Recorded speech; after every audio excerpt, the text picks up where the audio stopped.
To the people of the state of New York, having examined the Constitution, the House of Representatives, and answered such of the objections against it as seem to merit notice, I enter next on the examination of the Senate. Publius, Federalist 62, James Madison, February 27th, 1788.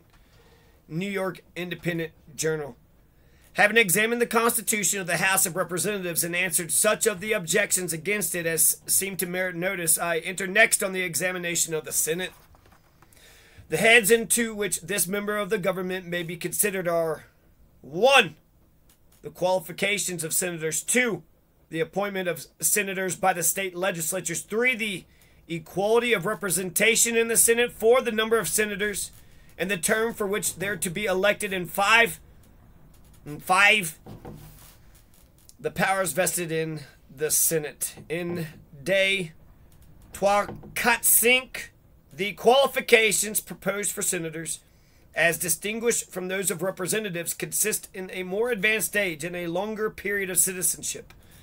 A senator must be 30 years of age at least, as a representative must be 25, and the former must have been a citizen 9 years, as 7 years are required for the latter. The propriety of these distinctions is explained by the nature of the senatorial trust, which requiring greater extent of information and stability of character requires at the same time that the senator should have reached a period of life most likely to supply these advantages, in which participating immediately in transactions with foreign nations ought to be exercised by none who are not thoroughly weaned from the prepossessions and habits incident to foreign birth and education. The term of 9 years appears to be a prudent mediocrity between the total exclusion of adopted citizens whose merit and talents may claim a share in the public confidence, and an indiscriminate and hasty admission of them which might create a channel for foreign influence on the national councils. 2. It's equally unnecessary to dilute on the appointment of senators by the state legislatures. Among the various modes which might have been devised for constituting this branch of the government, that which has been proposed by the convention is probably the most congenial with the public opinion.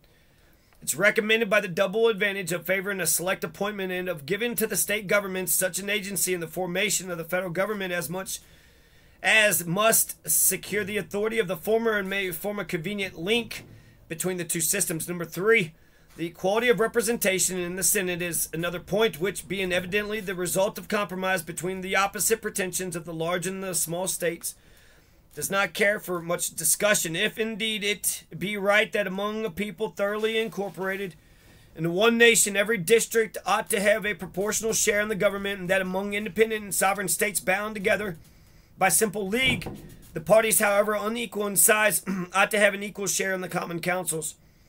It does not appear to be without some reason that in a compound republic partaking both of the national and federal character, the government ought to be founded on a mixture of the principles of proportional and equal representation, but is superfluous to try by the standard of theory a part of the Constitution which is allowed on all hands to be the result not of theory but of a spirit of amity, and that mutual deference, and concession which the peculiarity of our political situation rendered indispensable. Quoted from the letter of President of the Constitutional Convention, George Washington, to the President of Congress, September 17th, 1787. A common government with powers equal to its objects is called for by the voice, and still more loudly by the political situation of America. A government founded on principles more consonant to the wishes of the larger states is not likely to be obtained from the smaller states. The only option then for the former lies between the proposed government and a government still more objectionable. Under this alternative, the advice of prudence must be to embrace the lesser evil, and instead of indulging a fruitless anticipation of the possible mischiefs which may ensue, to contemplate rather the advantageous consequences which may qualify the sacrifice. In this spirit, it may be remarked that the equal vote allowed to each state is at once a constitutional recognition of the portion of sovereignty remaining in the individual states, and an instrument for preserving that residuary sovereignty. So far, the equality ought to be no less acceptable to the large than to the small states, since they are not less solicitous to guard by every possible expedient against an improper consolidation of the states into one simple republic. Another advantage accruing from this ingredient in the Constitution of the Senate is the additional impediment it must prove against improper acts of legislation. No law or resolution can now be passed without the concurrence first of a majority of the people and then a majority of the states. It must be acknowledged that this complicated check on legislation may in some instances be injurious as well as beneficial, and that the peculiar defense which it involves in favor of the smaller states would be more rational if any interests common to them and distinct from those of the other states would otherwise be exposed to peculiar danger. But as the larger states will always be able, by their power over the supplies, to defeat unreasonable exertions of this prerogative of the lesser states, and as the facility and excess of lawmaking seem to be the diseases to which our governments are most liable, it is not impossible that this part of the Constitution may be more convenient in practice than it appears to many in contemplation. Number 4, the number of senators and the duration of their appointment. This number of senators and the duration of their appointment come next to be considered. In order to form an accurate judgment on both of these points, it will be proper to inquire into the purposes which are to be answered by a Senate. In order to ascertain these, it will be necessary to review the inconveniences which a republic must suffer from the want of such an institution. First, it is a misfortune incident to Republican government, though in a less degree than to other governments, than that those who administer it may forget their obligations to their constituents and prove unfaithful to their important trust. In this point of view, a Senate as a second branch of the Legislative Assembly, distinct from and dividing the power with a first, must be in all cases a salutary check on the government. It doubles the security to the people. It doubles the security to the people by requiring the concurrence of two distinct bodies in schemes of usurpation or perfidy, where the ambition or corruption of one would otherwise be sufficient. This is a precaution founded on such clear principles and now so well understood in the United States that it would be more than superfluous to enlarge on it. I will barely remark that as the improbability of sinister combinations will be in proportion to the dissimilarity in the genius of the two bodies, it must be politic to distinguish them from each other by every circumstance, which will consist with the due harmony in all proper measures and with the genuine principles of Republican government. Secondly, the necessity of a Senate is not less indicated by the propensity of all single numerous assemblies to yield to the impulse of sudden and violent passions, and to be seduced by factious leaders into intemperate and pernicious resolutions. Examples on this subject might be cited without number, and from proceedings within the United States as well as from the history of other nations. But a position that will not be contradicted need not be proved. All that need be remarked is that a body which is to correct this infirmity ought itself be free from it, and consequently ought to be less numerous. It ought moreover to possess great firmness, and consequently ought to hold its authority by a tenure of considerable duration. Thirdly, another defect to be supplied by a Senate lies in a want of due acquaintance with the objects and principles of legislation. It is not possible that an assembly of men, called for the most part from pursuits of a private nature, continued in appointment for a short time, and led by no permanent motive to devote the intervals of public occupation to a study of the laws, the affairs, and the comprehensive interest of their country, should have left wholly to themselves, escape a variety of important errors in the exercise of their legislative trust. It may be affirmed on the best grounds that no small share of the present embarrassments of America is to be charged on the blunders of our governments, and that these have proceeded from the heads rather than the hearts of most of the authors of them. What indeed are all the repealing, explaining, and amending laws which fill and disgrace our voluminous codes, but so many monuments of deficient wisdom, so many impeachments exhibited by each succeeding against each preceding session, so many admonitions to the people of the value of those aids which may be expected from a well-constituted Senate. A good government implies two things. First, fidelity to the object of government, which is the happiness of the people. Secondly, a knowledge of the means by which that object can be best attained. Some governments are deficient in both these qualities. Most governments are deficient in the first. I scruple not to assert that in the American governments too little attention has been paid to the last. The federal constitution avoids this error.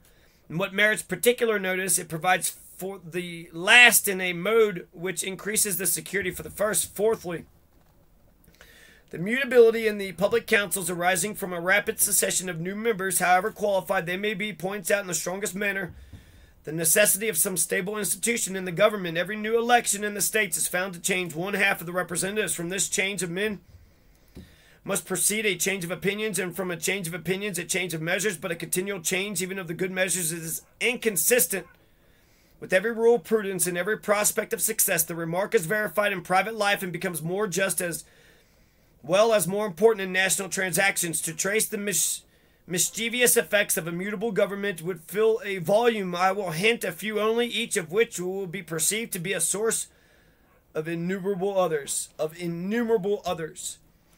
In the first place, it forfeits the respect and confidence of other nations and all the advantages connected with national character. An individual who is observed to be inconstant in his plans, or perhaps to carry on his affairs without any plan at all, is marked at once by all prudent people as a speedy victim to his own unsteadiness and folly. His more friendly neighbors may pity him, but all will decline to connect their fortunes with his, and not a few will seize the opportunity of making their fortunes out of his. One nation is to another what one individual is to another, with this melancholy distinction, perhaps, that the former with fewer of the benevolent emotions than the latter are under fewer restraints, also from taking undue advantage of the indiscretions of each other. Every nation, consequently, whose affairs betray a want of wisdom and stability, may calculate on every loss which can be sustained from the more systematic policy of its wiser neighbors. But the best instruction on this subject is unhappily conveyed to America by the example of her own situation. She finds that she is held in no respect by her friends, that she is the derision of her enemies, and that she is a prey to every nation which has an interest in speculating on her fluctuating counsels and embarrassed affairs. The internal effects of immutable policy are still more calamitous. It poisons the blessings of liberty itself. It will be of little avail to the people that the laws are made by men of their own choice, that the laws be so voluminous, that they cannot be read, or so incoherent that they cannot be understood if they be repealed or revised before they are promulged, or undergo such incessant changes that no man who knows what the law is today can guess what it will be tomorrow. Law is defined to be a rule of action, but how can that be a rule which is little known and less fixed? Another effect of public instability is the unreasonable advantage it gives to the sagacious, the enterprising, and the moneyed few over the industrious and uninformed mass of the people. Another effect of public instability is the unreasonable advantage it gives to the sagacious, the enterprising, and the moneyed few over the industrious and uninformed mass of the people. Every new regulation concerning commerce or revenue, or in any manner affecting the value of the different species of property, presents a new harvest to those who watch the change and can trace its consequences. A harvest reared not by themselves, but by the toils and cares of the great body of their fellow citizens. This is a state of things in which it may be said with some truth that laws are made for the few, not for the many. In another point of view, great injury results from an unstable government. The want of confidence in the public councils damps every useful undertaking, the success and profit of which may depend on a continuance of existing arrangements. What prudent merchant will hazard his fortunes in any new branch of commerce when he knows not but that his plans may be rendered unlawful before they can be executed? What farmer or manufacturer will lay himself out for the encouragement given to any particular cultivation or establishment when he can have no assurance that his preparatory labors and advances will not render him a victim to an inconstant government? In a word, no great improvement or laudable enterprise can go forward which requires the auspices of a steady system of national policy. But the most deplorable effect of all is that diminution of attachment and reverence which steals into the hearts of the people towards a political system which betrays so many marks of infirmity and disappoints so many of their flattering hopes. Infirmity. No government any more than an individual will long be respected without being truly respectable, nor be truly respectable without possessing a certain portion of order and stability. Thus saith the Lord, James Madison, The Federalist, 62, February 27th, 1788. Publius, New York Independent Journal, February 27th.